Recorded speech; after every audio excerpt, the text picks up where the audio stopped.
In the previous two recaps, we've talked a lot about the patriarchs. But the patriarchs aren't the only characters worth remembering in Genesis. Up next, we'll talk about this book's most important personalities, both men and women.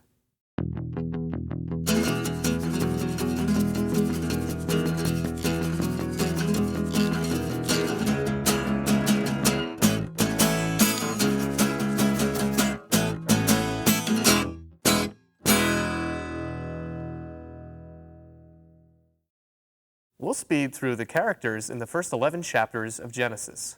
Here are the ones you'll want to remember. Adam and Eve eat from the tree of knowledge in the Garden of Eden and get themselves in big trouble with God. Still, they're the parents of the human race, according to the lineage that begins in Genesis chapter 2. Adam and Eve's sons are Cain and Abel, and later Seth. Cain kills Abel out of jealousy, so it's through Cain and Seth that the population grows. The other important guy from the first part of Genesis is Noah.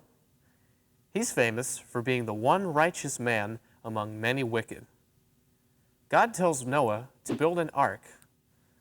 Later, after the earth is purged from wickedness, it's Noah's sons, Shem, Ham, and Japheth, who go on to replenish the earth.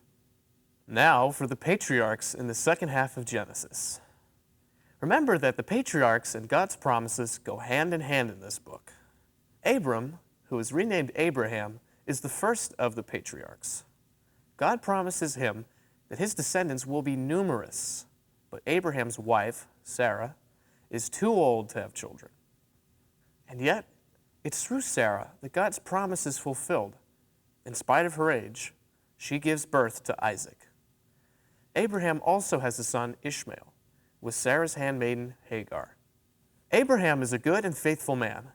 He's even willing to sacrifice Isaac when God commands it, although God ultimately prevents the sacrifice and rewards Abraham's faithfulness with a reaffirmation of his covenant. When Isaac grows up, he marries Rebekah, who also participates in God's covenant by giving him two sons, Jacob and Esau. God promises that these men will be the fathers of two nations, one stronger than the other. Esau is the older son, and when the time comes, Isaac prepares to give him the blessing, but Jacob deceives Isaac and steals his brother's blessing. Isaac promises Jacob the inheritance of God's covenant and a greater status than his brother. You still with me? Good. Because you'll want to know that even Jacob is deceived when he goes to marry. He's tricked into marrying Leah first, even though he loves Rachel. Still, his wives fulfill God's promise of offspring by giving Jacob 12 sons and several daughters. Hold on, we're almost at the end. Of Jacob's sons, his favorite is Joseph. But that doesn't sit well with Joseph's brothers, who sell him into slavery. Still, Joseph remains faithful to God, and eventually, the covenant of the patriarchs is passed along to him and to his two sons, Manasseh and Ephraim.